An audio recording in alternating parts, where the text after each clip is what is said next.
ನಾನಿವತ್ತು 12 inch beach theme frame ಮಾಡ್ತಿದ್ದೀನಿ. ಸ್ವಲ್ಪ ನ್ಯಾಚುರಲ್ ಆಗಿ ಇರಲಿ ಅಂತ ಮೌಲ್ಡ್ಗೆ 30 ml ರೆಸಿನ್ ಹಾಕಿ ಅದ್ರ ಮೇಲೆ ಜಲ್ಲಿ ಕಲ್ಲನ್ನು ಇಟ್ಟೆ. ಅದು 4 hours ಆಗಿ ಒಣಗಿದ ಮೇಲೆ 150 ml ರೆಸಿನ್ ತಗೊಂಡು ಅದಕ್ಕೆ ಸೀ ಗ್ರೀನ್ ಕಲರ್ ಆ್ಯಡ್ ಮಾಡಿ 5 minutes ಮಿಕ್ಸ್ ಮಾಡಿ ಸೈಡಲ್ಲಿಟ್ಟೆ. ಮತ್ತೆ 30 ml ರೆಸಿನ್ ತಗೊಂಡು ಅದಕ್ಕೆ ಐವರಿ ಕಲರ್ ಆ್ಯಡ್ ಮಾಡಿ ಸರಿಯಾಗಿ ಮಿಕ್ಸ್ ಮಾಡಿ ಫಸ್ಟ್ ಅದನ್ನ ಮೌಲ್ಡ್ಗೆ ಆ್ಯಡ್ ಮಾಡಿ ಆಮೇಲೆ ಸೀ ಗ್ರೀನ್ ಮಿಕ್ಸ್ನ ಆ್ಯಡ್ ಮಾಡಿ ಇಟ್ಟೆ. ನೆಕ್ಸ್ಟ್ 90 ml ರೆಸಿನ್ ತಗೊಂಡು ಅದರಲ್ಲಿ ಸ್ವಲ್ಪ ಸೀ ಗ್ರೀನ್ ಕಲರ್ ಆ್ಯಡ್ ಮಾಡಿ ಸ್ವಲ್ಪ ಕ್ಲಿಯರ್ ರೆಸಿನ್, ಸ್ವಲ್ಪ ರೆಸಿನ್ಗೆ ವೈಟ್ ಕಲರ್ ಆ್ಯಡ್ ಮಾಡಿ ಇಟ್ಟೆ. ಮತ್ತೆ ವೈಟ್ ಕಲರ್ಗೆ ಗ್ಲೋ ಇನ್ ಡಾರ್ಕ್ ಪಿಗ್ಮೆಂಟ್ ಆ್ಯಡ್ ಮಾಡಿದೆ. ನೆಕ್ಸ್ಟ್ ಎಲ್ಲವನ್ನ 1 by 1 ಮೌಲ್ಡ್ಗೆ ಹಾಕಿದೆ. 20 minutes ಬಿಟ್ಟು ಹೀಟ್ ಗನ್ನಲ್ಲಿ ವೈಟ್ ಕಲರ್ ಮೇಲೆ ಪುಷ್ ಮಾಡಿದೆ. ಈ ರೆಸಿನ್ನ ಬಾಟ್ ಲೈಫ್ 25 minutes. ನಾನು 20 minutes ಬಿಟ್ಟಿದ್ದು ಕಡಿಮೆ ಆಗಿದ್ದರಿಂದ ವೇವ್ಸ್ ಸರಿಯಾಗಿ ಬರಲಿಲ್ಲ. ರೆಸಿನ್ ಕರಗಿ ರನ್ ಆಗೋಕ್ಕೆ ಸ್ಟಾರ್ಟ್ ಆಯಿತು.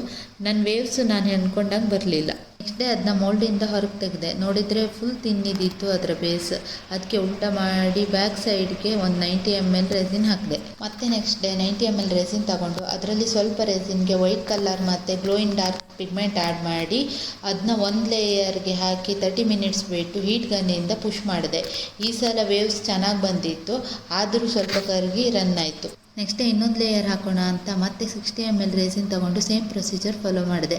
30 minutes ಬಿಟ್ಟು ಹೀಟ್ ಗನ್ನಿಂದ ವೈಟ್ ಪಿಗ್ಮೆಂಟ್ನ ಪುಷ್ ಮಾಡಿದೆ. ಈ ಸಲ ಸಹ ರೆಸಿನ್ ಸ್ವಲ್ಪ ರನ್ ಆಯಿತು.